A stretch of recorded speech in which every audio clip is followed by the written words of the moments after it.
Hello, everyone. Can you hear me? Yep, I can hear you. Okay, great.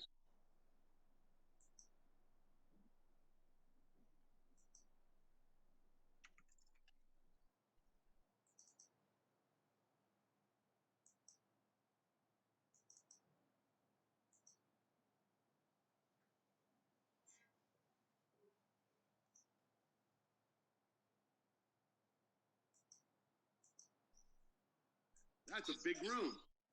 Hi, Andy. How are you? Hey, everybody. How are you? What's going on? I recognize. Nice beard, Chris. Yeah, figured.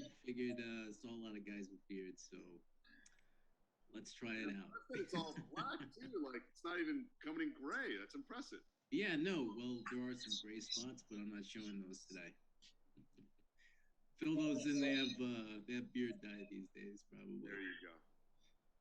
Hello, everybody else. Hello. JC is coming in. I see my good friend. I know spoke to Evan the other day. I have my Orphan Starfish shirt on. Beautiful. Nice. And I am wearing my alligator. I should have worn the Premier Chess shirt. I did it today. I like it. All right. Call welcome. Yeah, since 4:59, people are obviously trickling in. Evan, I need the same background as you do. Yeah, I like that background. I will. Here, I'll actually very quickly email it to you so you could. Post it to our logo. Well, it will probably take me 45 minutes to figure out how to.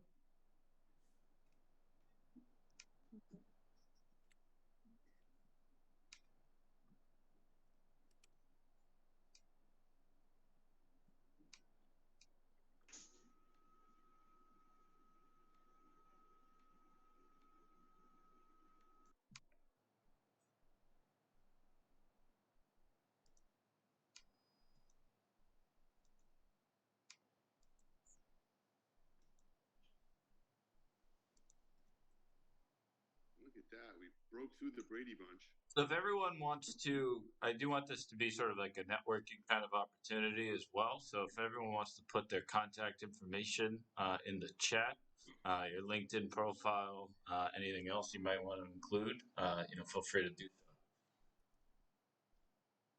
Great idea, absolutely. You know what my LinkedIn profile is?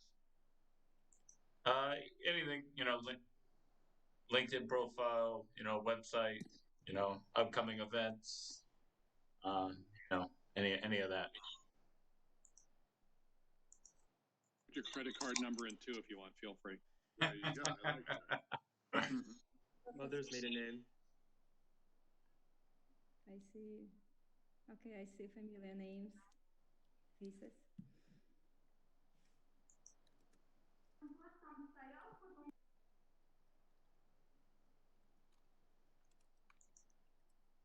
Evan Raven, while everyone's doing that, remind me, what is the official name of your podcast again?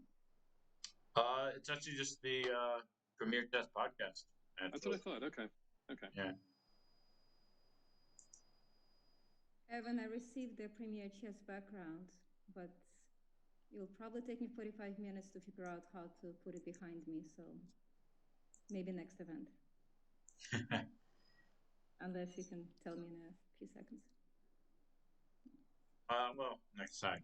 All right, so I guess let's get started. I'm sure people are still trickling in, but we'll just we'll get started. So, hello everyone. For those of you that don't know me, my name is Evan Rabin. I'm a national chess master and owner of Premier Chess. Premier Chess is a company that does a lot of corporate classes, school programs, private lessons.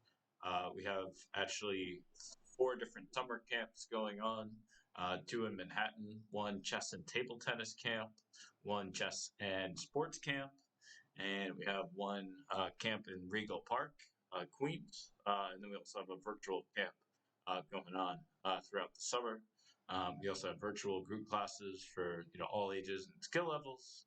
And in terms of corporate classes, we've actually done classes at Google, Citigroup, some other major corporations. We're actually getting started tomorrow with a new tech company. A big team of software engineers. And we really like teaching business and life values through the game. And the reason we wanted to do this today actually is we have done a lot of work actually in the finance space. Like I said, with Citigroup, we've also done some classes at a private equity firm. We're teaching not only, of course, how to move chess pieces, but how to think about return on investment. When you're making a move, you don't want to do it because it's a relatively safe move. You want to do it because it's actually going to give you the biggest return on investment. And on one hand, you need to figure out how to mitigate risk by responding to your opponent's threats and castling, things like that. But at the same time, you also need to figure out how to always move forward and kind of create risks that will allow you to win. And of course, that holds both true in chess, as well as the investment space. Um, so here we do have four special guests. Olga is actually our business development manager who formerly actually was on Wall Street. We have my very good friend and colleague, Evan Katz, who is the founder of Crawford Ventures, that does, I'll say more in a little bit, but a lot of fundraising in the hedge fund space. He's also served as, the director of, the New York Hedge Fund Association. You see a lot of his titles there. And Andrew Stein is a great guy. I actually met him at Christopher Hunt's Clarity Conference a couple months back, where we were actually fundraising for a lot of great nonprofits. But Andrew Stein is a former investment banker who now runs Orphan Starfish Foundation, an absolutely amazing nonprofit that works with orphans and other at-risk youth all around the world. I'm looking forward to attending their gala in October in New York. Um, Again, amazing organization. Um, and we have Christopher Hunt here, of course, who works actually with a couple different hats, but mostly with Zone Capital Advisors, where he's doing a lot of M&A consulting as well. And all three of them have actually been on my podcast as well. You could actually, I'll give the link here, premierchess.com/podcast. Although you could actually also find it on Google, Apple, any of the major podcast platforms. And I thought I'd mention as well that JC here as well, who's does also a lot of hats. He's been on the podcast as well. He's about I think episode 60 or so you can take a look at it for sure. So yeah, without further ado, we don't have a ton of time and a lot of speakers, so I don't want to talk too much. So Olga, could you quickly talk and introduce everyone? Okay, I'll quickly talk and we don't go together, but I'll try, I'll do my best. Because we have a lot to cover. Evan, thank you very much for all the introductions, and I'd like to thank all of our participants for so generously and gracefully agreeing to be a part of this event and share their knowledge, expertise, and experience, which I think stories are very important, and we would love to hear your stories. And of course, stories of chess and how chess opened up doors for you, just chess in particular, how chess showed you the undetected possibilities, the dynamics of things, how they, for example, in the hedge fund world, I know that, Evan, you spoke about reverse engineering, mathematical method of where you want to be and sort of taking steps back, or investment banking and chess. I'm learning the parallels between investment banking and chess. And it's also looking ahead, how many moves ahead, different possibilities, and where you can end up, and what are the probabilities. Um, and also what is really important, I think, it's also not only how everyone is, it's not only the story of success, it's also what you do with your success.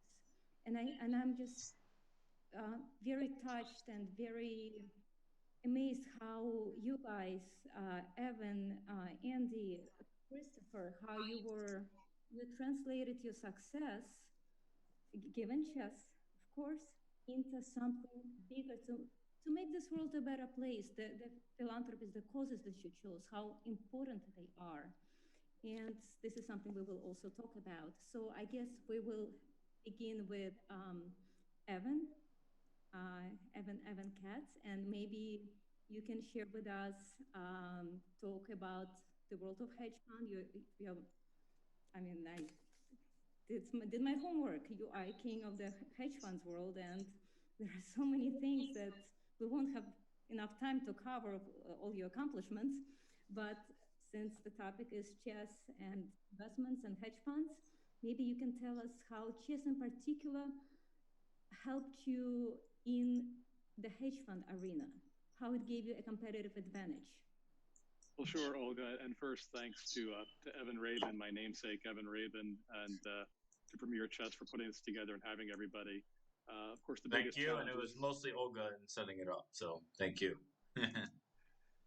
Fair enough. Of course, the biggest challenge we're going to have today is we have two Evans, so we'll do our best to keep that straight. So, well, there are a lot of lessons that people have regarding chess. I've been playing since the time I was about 6 or 7 years old. Learned about it from some relatives who came out of the Fisher-Spassky boom, like most Americans. And the lessons are legion, but I guess two of them come to mind immediately.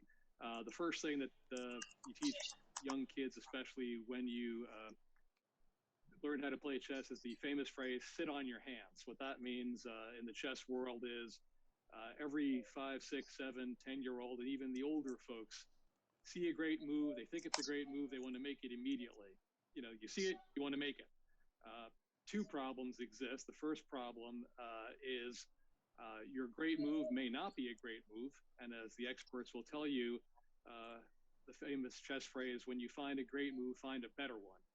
So, you know, whether it's life, business, dating, but certainly career-wise, you know, look before you leap, think before you do something, and, you know, think it through appropriately.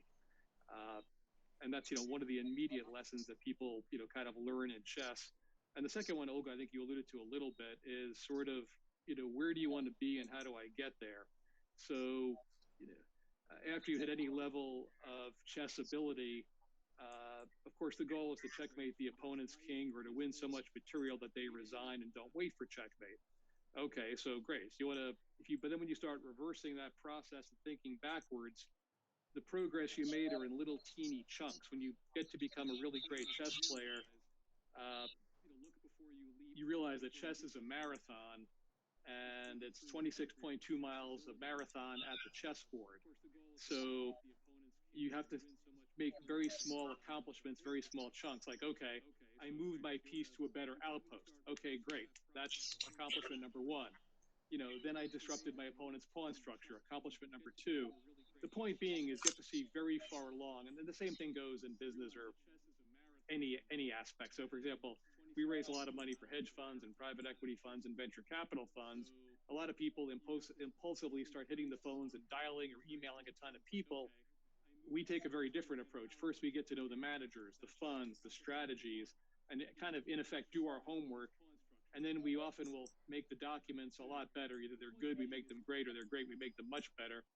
The point being, and I'll close in a second, is life is a marathon. Business is typically a marathon. It's typically not a sprint. So think ahead where you're going to be, figure out how you're going to get there, and sit on your hands until you've thought the whole thing through. But those are the two things that come to mind. And I'd love to hear what my co-panelists have to think as well. Thank you, Evan. So what I understand is patience, and patience is a virtue. I think as per Torah, I think patience is a virtue. So chess does teach you patience. So you're talking about more tactical and strategic thinking. But what about intuition when it comes to chess? Is there any element of intuition in a chess and hedge fund arena? Well, I'll put it this way. There's that famous, I'm not sure if it's intuition or experience, and maybe it's the same thing. You know, intuition is someone's way of just saying, boy, am I clever, and I figured out the answer to this just because I know it in my gut. But I think really it's more honestly, not so much intuition, but, you know, I've seen this position before, I've seen this hedge fund structure before, I've seen this investor before, things like that. And it's not so much intuition, but just good old, you know, experience. As the expression goes, I've seen this movie before, you know, I've seen this rodeo before. So, you know, there was a recent game where our current world champion, Magnus Carlsen, was playing, and he had a sizable advantage and ended up winning the game by liquidating into a king and pawn endgame where he immediately just knew he was winning. You know, and the rest of us, it would take us quite a while to, okay, we know we can liquidate it to this king and pawn endgame, but we'd have to sit there for 5 or 10 minutes and think it through. Is this actually winning? You know, you may call it Magnus's intuition or just plain old experience that he knew if I can liquidate into this king and pawn ending, it's won. And, you know, that's sort of intuition. Or, you know, I've seen this type of investor objection before, raising money for a hedge fund, or, you know, whatever it is in one's life or career. You know, it's the reason why in most businesses, experience is worth a lot. And, you know, typically, you know, you hire someone, you know, whoever it is, the CMO, the CFO, the GC, the head of the company, who's got a couple of decades of experience because they've seen everything before. It doesn't mean they're always going to get it right. Of course, nobody does, but it makes it much, much, much more likely. So, you know, there is a lot of that in chess and a lot of that in business where people may say it's intuition, but I just think it's, you know, it's experience. You don't have to reinvent the wheel anymore. Thank you, Evan. Can I mention an interesting fact about you? About that you covered computers playing chess from when you were in, was it middle school or high school? No, I was old. I was in high school. I was a teenager. I was like 13 or 14. I was an old guy by then. I was in high school.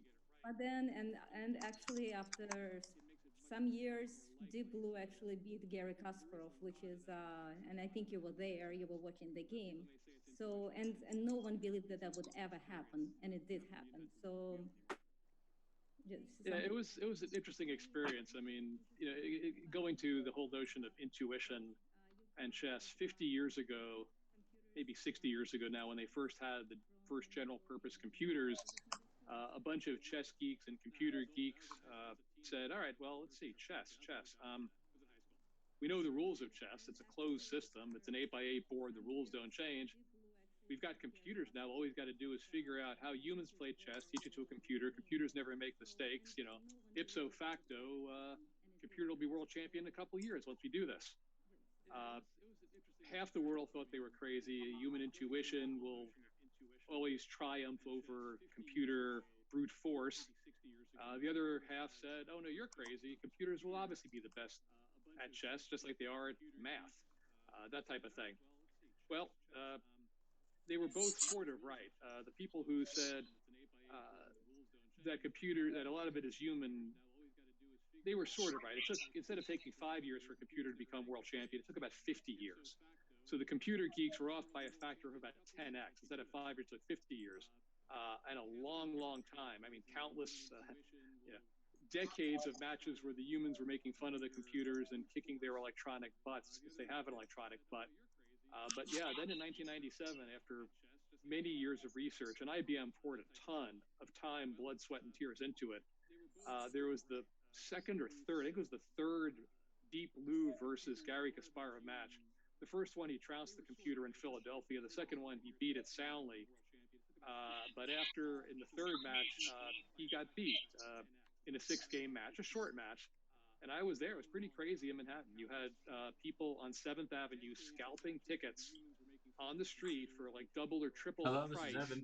to basically watch a computer Yes, and Gary I can't really talk Kasparov play on chess. it. They were So scalping the tickets for many times I the can't face really talk value. right now because I'm on And the it was webinar. pretty extraordinary. The room was packed. The place was sold out. Lou Gerstner, the then CEO of Oh, IBM, you're Evan's father. basically was asked why he was there. And the guy is a chairman and Well, CEO for of a one, publicly traded company. I mean, the two and And two together is he cats. But had a great number line. two, I he think said he you were prepared it. It's coming one of on. his, either he Actually, thought of or so. someone gave it to him. He said, "Well, I'm here because I wanted to watch the world's greatest chess player play Evan against is Gary Kasparov." your son is a dear friend And of of mine. course, it For got a one, I have huge to laugh say. and it brought the house You down. know, he's, But I will say this much: when more than a good person. Gary resigned the 6th game and lost the match, he won 1 game, lost 2, and drew 3. There was dead silence. There were No worries, no worries. 500-ish people in an I'm auditorium, listening to your son talk and right now. everybody's Actually, jaws was just on the floor because it was one of those, to give the cliche, yeah. what's the expression? A moment in history. A computer had just beaten a human in chess, something which many people said would never happen forever. I mean, you just of course, need the lesson to. is never bet against Did you forever. click the Although, link? as people eventually realized too, it wasn't like a computer beat Gary Kasparov. You could basically say human programmers beat a human chess player. But however you want to look at it, it was. I mean, It was should a be. day I that I'll mean, never he's forget, on it. and you could literally hear a pin drop. What- 500 people were absolutely stone silent. It was one of those moments, as the expression goes, I cannot believe what I just saw. I just sent you It the was a whole link moment in again. history, To and Lewis. never bet against never, I guess. Yeah, and that was, I think, the last serious Yeah. man versus machine. There have been one or two after that, because afterwards, the computers are now Yeah. heads in clouds above the best humans, which is fine. I Yep, mean, I've take often care. said, like, it's no great See you in a bit. embarrassment to mankind. I mean, basically, cars can drive faster than people can run. Cars can drive faster than people can run, and computers can add numbers faster than humans can. So, okay, so now we lost chess too. Thank you, Evan. And I just would like to talk about hedge fund cares. I think what you're doing is amazing. And if you want to share with us what's behind it and how it came about, I think that we would love to hear the story of. Sure. Yeah, I'll make it brief, but hedge fund cares, or HFC, because everything has initials these days, is one of the premier Wall Street charities, along with other great ones too. It started out as Hedge Funds Care. It now stands for Help for Children, because it's in private equity and a bunch of other places as well. But the long and short of it is, it's a charity that raises many millions of dollars to fund organizations that prevent and treat child abuse. And we turned down a lot of applicants. So it really is la creme de la creme. It is the grandmasters of philanthropy, so to speak. And we have raised tens of millions of dollars over the years. And in terms of giving back, it's one of the big hedge fund charities. And as I said, they fund other organizations that prevent and treat child abuse, which unfortunately, as most people know, I'm not sure if it's common, but it's all too common. I'll put it that way. And if anybody wants to get interested in terms of if you can afford to write a big check, a medium check, a small check, whatever, or get involved in any way that you can, just Google hedge funds care or helps for children, and it'll come right up. I think it's hfc.org, if I recall correctly. But it's a great group. Absolutely. That's unacceptable. This is something, and maybe we can put a link in the chat. Thank you, Evan. I think everyone agrees that this is unacceptable, and this is something we should all.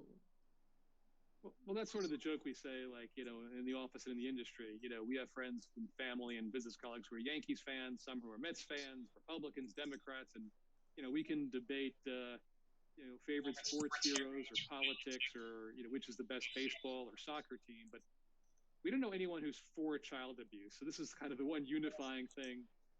If nothing else these days, that's the one unifying thing that kind of gets everyone together and unifies everybody. So that's why we're pretty big backers of it. Thank you so much, Evan. Thank you for sharing your wisdom, your insights, and thank you for everything you are doing. And thank you. Just moving moving on to our next guest, Andy Stein. Hi, Andy. I cannot see your logo, but I can hear. So, Evan, we have two Evans. Evan introduced Andy, and so Andy, you actually called yourself, which I think was very not fine. I don't want to say it was very cute, but it was very interesting. You're a recovering banker. I'm a recovering banker. Yes. Recovering banker. Okay. Recovering investment banker. So your career, you started as an investment banker, and you've done some amazing deals, and you travel around the world. It opened up many doors for you, and it also led you where you are. And we'll speak about that, but maybe we can start with, once again, how chess opened, opened one of the doors to your career path, to your life journey, how it helps you in some way, if you can. I'll start with chess and then I'll talk about the foundation. Because first of all, thank you so much, Olga, and thank you, Evan, for having me on this evening. I'm honored and blessed to be able to talk to you all. Yes, I am a recovering banker. I was quite a successful investment banker for Chase and its predecessor institutions. For those of you old enough to remember Manufacturers Hanover, I started there. But most of you are too young for that. But anyway, I was very, very successful life finance. I did the restructuring of developing market debt. So I was there for the restructuring of the Philippines, Colombia, Argentina, Mexico. I then morphed into doing project finance and financed roads, bridges, tunnels, ports, and airports all over the world. And then I started financing high-end hotels around the world with a motto of, if I couldn't afford to stay there, I will finance it. And I financed everything from Copacabana Palace in Rio to Esperanza and Cabo to the Gansevoort hotels in New York. But my passion's always been working with kids. And I'll talk about that in a second. But what I love to talk about here is, one, I'm the worst chess player of everyone on this. I guarantee of everyone on this call right now. But I'm learning, and Evan's promised me private lessons. But what I love are the lessons that you learn from chess that you can use both in your professional life and something that I can teach the children that I work with. So in my professional life, I just want to say I look forward to those lessons. Just tell me when. Yeah, no, we're definitely going to get those started in English, Spanish, French, Tagalog, Creole, and we'll figure out a couple other languages, Amharic, and some others. And Evan speaks all of them, so it should not. Sure, he speaks chess. That's all you need. But I think to the other Evan's point, interestingly, on the banking side, it was the reverse engineering side. It's knowing the goal you wanted to get to, but putting together all of those little pieces you needed to get there. You knew you needed to raise X $100 million to finance a toll road in Panama, but what are the little pieces you needed to get there? And you kind of work backwards and figure out, well, you needed the IFC involved, you needed private banks involved, you needed these kind of flows to get involved. Now you had this developer, et cetera. So you kind of started putting all the pieces together, and then eventually you got back to that first pawn move, and that's where you got it. But my love has always been working with children. So ever since I was a kid, and when I was a banker, I'm still known as Tio Mago. I make balloon animals. I do magic tricks for kids around the world. And I started a charity called Orphan Starfish. And what we do is we build technology centers to help victims of abuse and trafficking around the world have a future. So these kids, when they reach 18, they will have training and the ability to either go on to university or get a job. And 91% of our kids go on to do something positive. And we have now 75 computer centers in recording in progress. 29 countries around the world. And at any given point, we're helping 16,000 orphans, victims of abuse, and survivors of trafficking. But what I like to talk about, the chess application there, is looking beyond your first move. If you are living a life of poverty, or if you've just been saved from abuse or trafficking, the only thing you're thinking of right now is, how do I survive? How do I get my next meal? How do I get my clothes on my back? But what's always important, and the reason I started this charity, is that works in the near term. But if you don't have a plan, if you're not looking forward to what your future is going to be, when you hit 18, you're going to go live on the streets. And the reason I started this charity is because I was at an orphanage and the nuns took me aside and said, look, at the age of 18, these girls have little education, no job training. 100% of these girls will become prostitutes within a year. Well, how do you fix that? You look forward beyond just the immediate, beyond that first move. You think of that first move, but you think all the way to the end. What does that move mean 6 moves down the line? And what does that mean for your life? By learning how to use a computer, how is that going to change your trajectory? By learning how English as a second language, how is that going to change your trajectory? And each of these children learning that each step along the way is going to get them to their end goal, is going to seeing what that move in their life leads to later on in their life. And then we've got kids who are destined to be prostitutes or drug addicts that are now doctors and lawyers and nurses. One girl was the chief nurse in the COVID ward in Panama. And they couldn't think that far ahead outside of learning how this works. And chess is an incredible teacher on how you look beyond that first move, beyond your immediate, and to what the future can hold. Andy, thank you. Just so touched, and I'm just, we're so lucky to have you guys, to have this amazing panel. Thank you. And what I also like about the foundation, you mentioned that it's important to be also, you travel physically present. You're not just, you travel to those locations, you're there. Yeah, I tend to sneak out. I've had to sneak out during COVID, but the goal was to visit every one of these 16,000 kids at least once a year. In 2019, I was in America for 90 days. The rest I was on the road. Because the other part of it is to be present. And again, this is tied up to chess as well, is to be in the moment, to be present. And for these kids, to show them that, you know, they're all victims of abuse. I'm the only male in their lives that hasn't abused them. And to show them that that person's going to be in their life for their life. We commit to every program for life. But to know that every year that Tio Andy is going to be back and he'll bring a bunch of people with him. That's been the hardest part about COVID. And I don't know if you've seen the CNN piece. They featured the work of Orphan Starfish because they thought we leaned into COVID the best. So not only did we were unable to visit, but we started these Zoom calls called You Are Not Alone. And I brought leaders from Broadway, from actors and actresses from their countries to be on Zooms with these kids to show them that they weren't alone, that they were together. And I think, yeah, you know, COVID's been horrible and there's been a lot of negatives. But the positive was we'd be able to kind of become much more adapted to online learning, online interaction. And that's allowed me to bring professionals from all over the world to interact with these kids. Yeah, amazing. Presence is important. It's one thing, I think, one of my favorite sayings is that those who talk to do and those who do to talk. And I think we're talking about ideas which have legs. And Evan, your idea and Andy, they have legs. They're happening.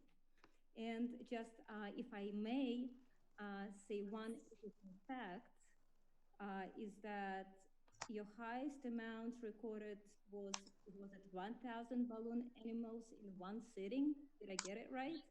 That is correct. I've made thousands upon thousands of balloon animals. And when the next speaker comes on, I'll step out for a second. I'll get a balloon animal. I'll make one online for you all before I leave. Well, when my children, when I was doing some research and looking at, so there were some photographs of you making balloon animals, then my daughter is a big fan. She said, can I have one? When I get to New York, are you in New York, Olga? I'm in New York, yes. When I get back to New York, I promise your kids I will bring balloon animals for them.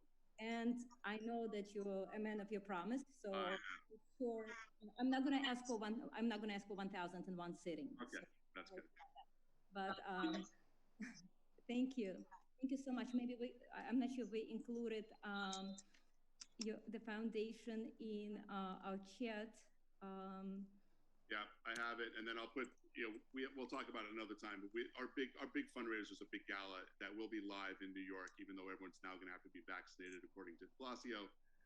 But it will be live. It will be in New York on October 22nd at Cipriani Wall Street. So far, the lead singer of the band, Asia, has committed, and we've got a number of Melissa Etheridge, and we'll have a bunch of other wonderful performers, celebrities. It's an incredible inspirational night where we'll have 8 to 10 kids that we work with fly up and tell you about how we've changed their lives. That would be a great place to unveil the first balloon chess set, 32 pieces, the balloon chess set with weights, with a board. All right, I'm in. I can make 16 different animals. I'm in. Sounds good. We will have to see it. Send us photographs. Absolutely. Well, Andy, thank you so much for sharing your wisdom, your ideas, and for everything that you do. You are using your talents and your success in a well, just like Evan, and the most significant way to change people's lives. We need more of you guys. We do, and we all need more of you guys. So that it's a beautiful combination. We can. And Evan Raven, you're gonna have to figure out the rules for the balloon chess set. So if you capture your opponent's piece, you actually pop the piece. Yeah, absolutely. You pop the piece when you capture it. Okay. Okay. Sounds like a plan to me. Yeah, if anyone can figure it out, Evan Raven can figure it out. But remember to make 2 queens. You have to have 2 queens in case somebody gets the pawn. They get the extra queen. I got it. Don't you worry. I'm there. Okay, great. And moving on to our next guest, Christopher Hunt, who I had a pleasure to speak with actually earlier today, and not only he's a very successful and talented and intelligent person. We got to talk today, and I discovered that there's such a big, amazing personality that we have a sense of humor and also a big heart. And I learned that actually, Christopher, you and Andy. So can you tell us? Maybe you can tell us about your take on how chess translated into your life journey, and if there are any takeaways or any examples, or just.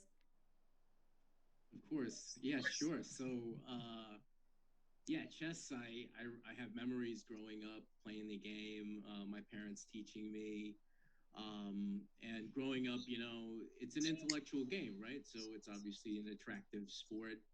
And I guess I'd second that, right, Andy? I'd like to be in a competition with Andy Stein to see who's the worst chess player. So maybe Evan can manage that. We should put that together. But yeah, let's just say they take my money. Well, you're all on a chess journey. Yeah, right. We're all in school here. Exactly. So I guess the way I'd approach it, that everyone's that's here as a guest speaker is giving their unique approach as to why the game is significant in their lives or has dictated something in their business journey, right? So, Evan, the Sicilian defense, right? That's an opening move, right? So, absolutely. Yeah. So it's really interesting how that move basically it sets a foundation, right? So when you talk about, for example, where I saw opportunity this year, and where I think a lot of people saw opportunities, was a lot of opportunities in being able to build up during 2020, when a lot of people were scavenging, and obviously, unemployment has been higher than ever during that time period, and people were struggling. So we found it very useful at our practice, which is, like Evan said, we're an M&A advisory firm. We work general consulting with middle market clients to help them build their business in any way, shape, or form, right? So we provide those services. But the really important thing to building a business is obviously the leadership that's involved. And whether you're investing or building a business, the leadership involved, whether it's your chairman, your president, the people who are on your board, all those people are vital. And so, from an investing standpoint, talking to a group that looks like they're interested in learning about hedge funds or investing or maybe banking or some aspect of the investment industry, approaching it from that point of view. Look, right, Evan, wouldn't you agree with that? Having your key positions lined up and some of your most valuable, maybe the rook is valuable, maybe the pawn is valuable at a certain time, but you're going to have to make sacrifices later. So that's probably the intellectual aspect of the game and how it aligns with business practices is definitely valuable, and maybe I can get a class with you soon. So that's how I see it. I mean, looking ahead, valuing the sacrifices, and obviously being a person of your word, right? Like there's aspects of chess that aren't necessarily strategic. It's just being a gentleman, right? So, for example, I think it was in one of your blog posts, you talked about, if you pick up a piece and you disrupt an aspect of the chess board or some other piece on the side of whoever is your adversary when you're playing the game, if you disrupt the piece of the board, you're going to be a gentleman, and that's the move. The move is completed. So there's so many little details that I could bring up that give me lessons within the game. It's pretty amazing. But yeah, I'm looking forward to connecting you, if I can, with any corporate clients so you can keep that moving. I think that's great. So I love to see you work. I love to see what you do, and you're building an amazing company. And this great event is obviously a very, very positive result of that. So thanks, Olga, as well, for interacting with me in such an efficient way. So this is a lot of fun. It's my pleasure and an honor. And Chris, would you agree that also chess is about maybe it's essential to push the boundaries, just not to limit yourself? Oh yeah. So look, chess. Let's let me give a different example that I know a little bit more, but not as good as poker. So I'm part of a poker league in my neighborhood, a few blocks away. Some of the hipsters started one, right? And you know, pushing the boundary is something that I think everyone in this room, Evan Katz, does an amazing job at, building out his platform and having such uh, uh, an amazing footprint on the globe, and Andy does great things on TV, and so everyone's trying to make their mark and succeeding really, really good. And I see that, it translates over. So, um, yeah. So in a poker game, for example, you use all those resources, right? All those information, all that publicity, all that good stuff to push the boundary, right? So I've read and I've been exposed to really good experiences where people who were using all their, they were operating all 12 cylinders in a situation that they were maybe not very aware of, or didn't have good awareness or knowledge of the space, but they took a risk and they pushed a little bit and they pushed the boundary and they pushed the envelope, or whatever saying you have that explains that you're going beyond your abilities to try and accomplish a goal in unfound territory. And I think, of course, chess would be a perfect example of that, especially when you're trying to develop your pieces on the board or maybe take territory on the board, right? It is one kingdom versus another. So I think that's kind of aligns with business as well. And I think Gary Kasparov said that, and it applies to all our wonderful panelists, that knowing is not enough, we must apply. Willing is not enough, we must do. I think, and you guys know, and you guys do, and that's, I think this is why I love this panel, putting this panel together. And everyone has a mission, and I'm gonna quote my chess idol who I grew up with in Russia, Gary Kasparov, who said, his mission is a mission of positive change. I think we understand everyone's mission here. It's also positive change, making the world a better place, fighting child abuse, poverty, giving people who don't have opportunity, giving them the gift of life, of a better life. I mean, what could be better? And here we go, connecting back, not reverse engineering actually, but yeah, but kind of reverse engineering to chess. And uh, Thank you. By the way, Olga, one thought to Chris's point. You mentioned something a couple minutes ago about morals or ethics in chess and in business. During the pandemic, there was sort of an interesting ethical, moral dilemma over the chessboard with everybody playing these online tournaments. And that was the following. If two players are playing each other, player A and player B, well, given the wonders of COVID, this is being done online. And instead of playing over the board and making moves in front of you, it's all on the screen. And everybody is using or either the trackpad or your basic mouse. And a term came up in the chess world for the first time in history because of COVID, and that term is mouse slip. And the issue is Evan Rabin and I are playing chess, and because this is an example, I will make it up and say that I've got a huge advantage and a great position, which I would not have against Evan Rabin. And I'm about to make the winning move. It's obviously, say, moving my queen to the other end of the board. And because I make a mistake with my mouse, I move my queen one square where Evan can take it for nothing. Obviously, that was not my intended move, obviously. And the question is, what do you do? You can take your opponent's queen, which he or she moved one square and obviously was a mouse slip, and win the game. I don't think you can really let someone take back the moves in chess, no matter what it is. But there were a few people online, some major players, who, when their opponent made a mouse slip and lost a major piece or would have lost a major piece, it was clearly a mistake, who offered a draw and basically said, all right, I'm not going to give you the move back where you're going to beat me, but I'm not going to beat you because you made a mouse slip. And they kind of, King Solomon dividing the baby said, all right, I'll offer you a draw when I've got a winning position. I won't take your queen. So, just interesting ways that people deal with things when, just because you have the opportunity to win doesn't mean you do it at all costs under all circumstances. Absolutely, and that's where a person shows their true colors when they face the similar situations. That's how we find out the real moral and ethics. And it's good to know that morals and ethics and the moral compass is still alive.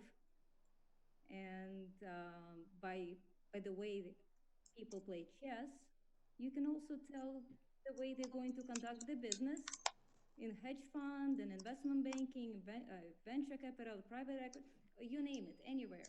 The way you play, it reflects on a person, I think. Thank you, Evan. This is very interesting, a great point.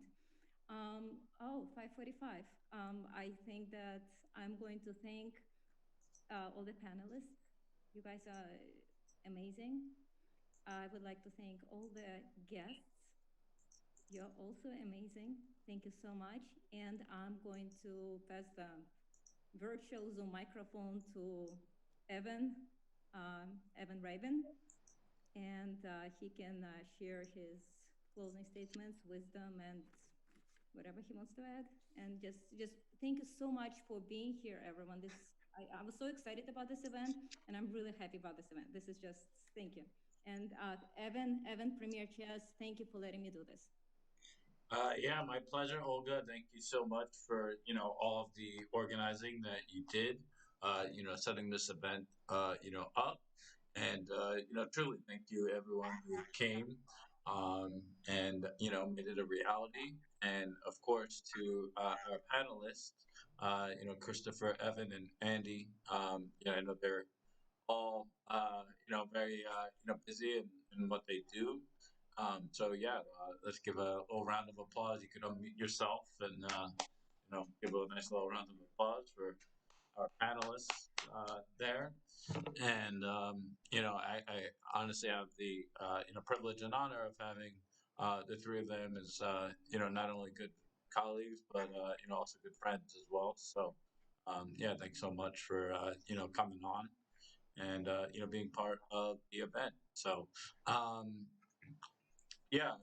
to sort of quickly conclude, look, we, as this event sort of shows, really do love teaching business and life values through the game. So we do work with a lot of companies, both virtually and in person, all around the country. And really, when we're there, it's, just about teaching thought process, judgment training, critical thinking, a bunch of different aspects that are really applied to, all areas of, life. So thanks again for, coming. If people want to stick around a little bit, maybe until 6 or so, we could do kind of like a informal, sort of networking event, for those that want to stick around. But if not, thank you so much, everyone, for coming, and look forward to being in touch with everyone. Thank you, Evan. A round of applause for Evan for making this all happen. I mean, it's all you, and I'm glad that we can